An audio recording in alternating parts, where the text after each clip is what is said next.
When you go to a theme park, you may think you're seeing something impromptu or spontaneous, but it's probably not.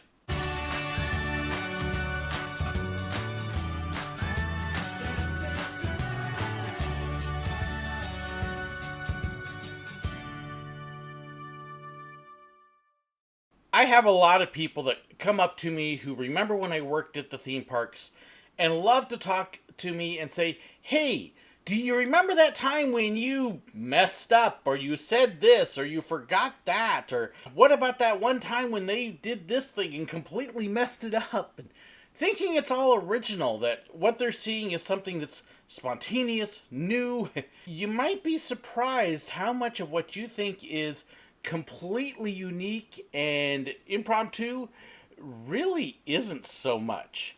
That a lot of it is actually scripted, practiced, or part of a set little routine. This isn't unique to me. This is actually very common at theme parks. That you get set routines or scripts and you learn to do them in such a way that they look natural, they look spontaneous, they look impromptu and off the cuff, but it's actually something that you've done a lot. I first learned this when I was working on Rhino Rally.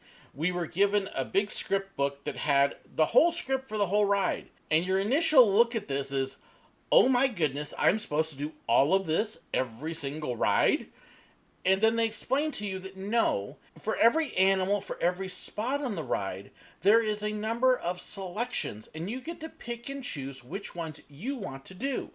And you can even switch them up every single ride if you want. It gives you options, it gives you things that fit your personality, and then you can go through and make it essentially yours, even though it's still from a script. So you would have several different things that you could say about the elephants. You could talk about why they were throwing straw on their back. You could talk about how much water they held in their trunk. And the joke that then resulted, oh hey look, water! Better pick up your feet as we drive through it. Or various other things like that. It was all scripted, but you would learn how to say it as if you were the only one saying this and you just thought of it. So even though all of us drivers really used a selection of the same lines, that same script could sound completely unique from driver to driver and change even from ride to ride. Another good example is the name of your navigator. One of the things we had to be careful of was a name that was hard to say, or if by chance somebody had the same name as one of our rhinos. Because, yes, the rhinos would actually respond to their name. In which case, then you could look at your navigator and say, oh, your name's Mike? You know what? I'm terrible with names. I'm just going to call you Bob. And then you don't have to worry about it. And we actually had some drivers that would do that every single ride. It didn't matter what the navigator's name was. They were going to call him Bill or Bob or Mervyn or whatever. And it always got a great laugh. And everybody in the rover looked at it and went, hey, this is cool. This is unique. This is just for us. And we're going, nope, we do this over and over and over.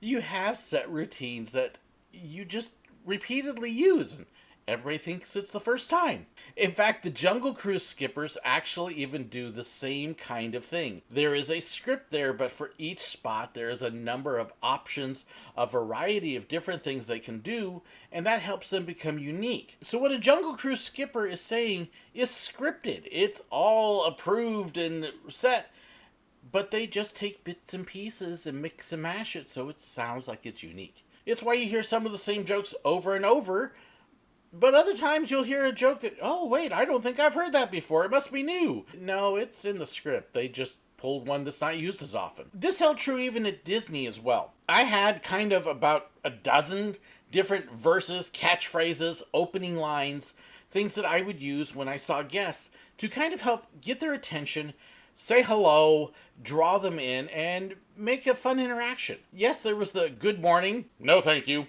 You don't want a good morning? Okay, I'm going to wish you one anyways. I use that line dozens of times a day because they would be telling me no thank you, thinking I'm trying to sell a picture, and no, I'm just giving you a good morning. Things like seeing a kid with a Gap t-shirt on going, hey buddy, there's a gap in your shirt. You see an empty stroller. I think you lost somebody. Hey, you better be careful, your sandal's untied. To a crying child. I did this all the time. Hey, you better stop that. There's no crying allowed at Disney. All the time. And it was amazing how often that line worked. If I saw somebody wearing Dallas Cowboys or Raiders gear, hey, welcome to Fantasyland where even your team can play football. Okay, I'm not a Cowboys or Raiders fan. I would jokingly tell kids when they were buying balloons and I happened to be nearby, hey, you better be careful, only one balloon per child. We don't want to see a repeat of Up here.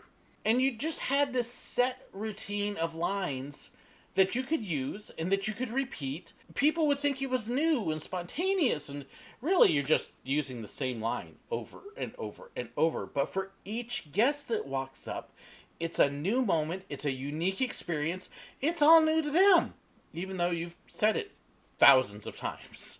It gives you your canned responses to common questions. Things like, what time is the 3 o'clock parade? I don't know. You would learn certain responses that would get a laugh, and you would just use those same responses over and over, where you would actually say them without even thinking about it because you said them so much. And sometimes then you would have to kind of go, oh, whoops, didn't want to say that way. Yeah, that would occasionally happen. But yes, the responses became very practiced. But you also learned very quickly how to say them so it looked like you'd never said it before. So when somebody walked up and asked, hey, are there air conditioners in their heads? And you turned and looked at them and said, is there one in yours? You could do it with a smile and practice enough that they would get the joke, and rather than getting offended, they would laugh. That was the key, is how do you say these lines so that they look spontaneous, new, and friendly? And especially at Silver Dollar City on the train, that's where it really came together, and we really showed how much we can make something scripted and practiced and done hundreds and thousands of times look brand new every time. You've seen my silly guest videos with the questions where they come up and ask, how long is the train? Where does the train go? When does it come back? And we had canned responses to all of these that got great laughs because we made it look fresh and new every single time. We did our scripts for the opening fresh every time. And we learned how to say it as if we were talking to a friend who's right in front of us, or a family member that's sitting next to us. You learn to be able to deliver the lines in that way so that it was this friendly, nice, loving way to be able to do it. And that's what made it work.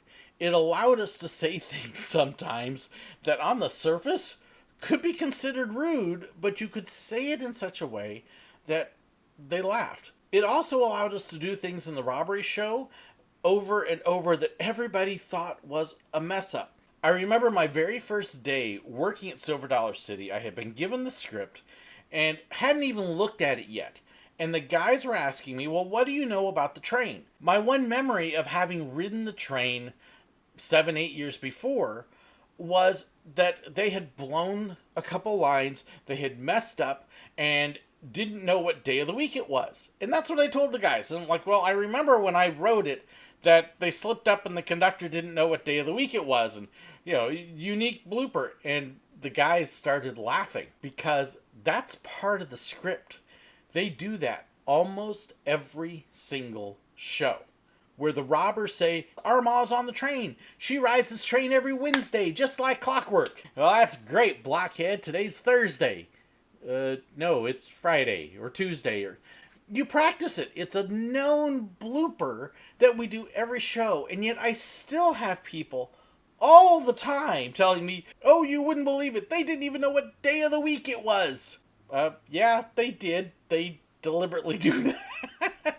But you learn to do it in such a way that nobody realizes it. The best one for the train at Silver Dollar City is when the conductor asks whoever Ma is, do you claim these boys? And she says yes. If it's a good train, there is a whole written out script on what to do to make it look like you don't know what to do. When you see the robbers and the train conductor stand there and go, what? What do we do now? Ma's not supposed to say yes. That's not even in the script. Yes, it is. It's all practiced. It's all rehearsed. But you learn to do it so well. When I was learning my script, I would actually come home and I would practice with my kids. And they would read the script while I said my lines. And my kids went over this over and over with me, so they learned the show. My kids, a few months later, were riding the train. Ma says, yes, I'll claim those boys. And we did the whole routine, faking the laughs even, because you laugh as part of it, because it's hilarious, you don't know what to do. And so you're laughing and holding your stomach and cracking up and all sorts of stuff. And after my kids rode through, my son sent me a text, that was hilarious, Dad. You guys blew it so badly you didn't know what to do. And I sent him a note back saying, you don't remember practicing that part of the script with me? Everything we did was in the script. So a lot of what you think is impromptu and unique, it's all practiced and scripted. It's all done so often, but the trick is learning to do it so it looks good.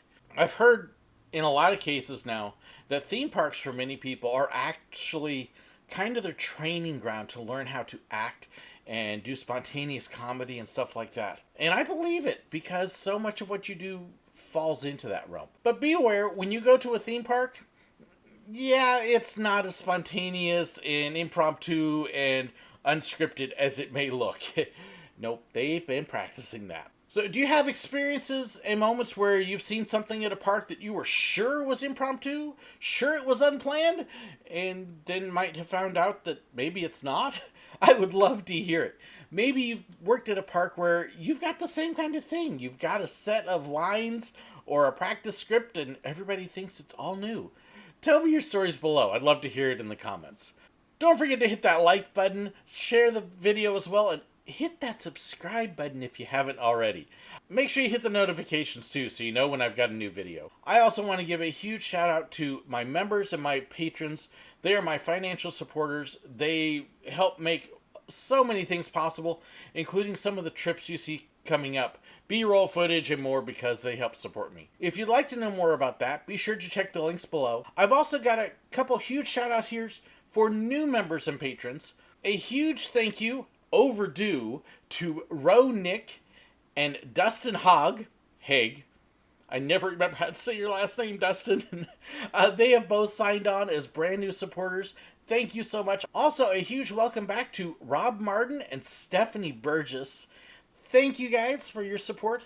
And then also thank you to Mark Wright, long overdue, and Robert Lowen for increasing your pledges as well. And thank you so much for watching and your support.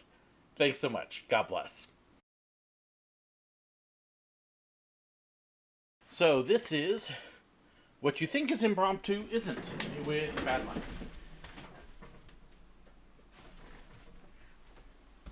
That looks better. In fact, the Jungle Cruise scripters, yeah, don't want to see that on the Jungle Cruise. Your sandal is untied.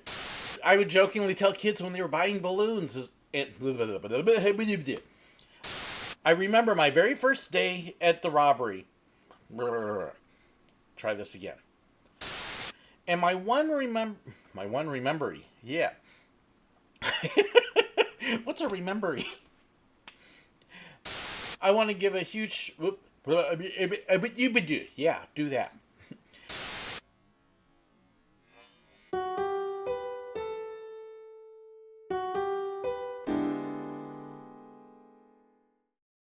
Thank you so much for watching. If you'd like to know about contact information, fan pages, merchandise, and more, please be sure to check the description below. If you enjoyed this video and you'd like to know when I have new ones, well, make sure you hit that subscribe button right up there. And if you want to see another one of my videos, well, I've got a great one for you right here. And a huge thank you to these wonderful people here who support me on Patreon and with YouTube memberships. They get behind the scenes information, special perks, and more. If you'd like to know more about that, well, make sure you check that button right there. Thank you so much.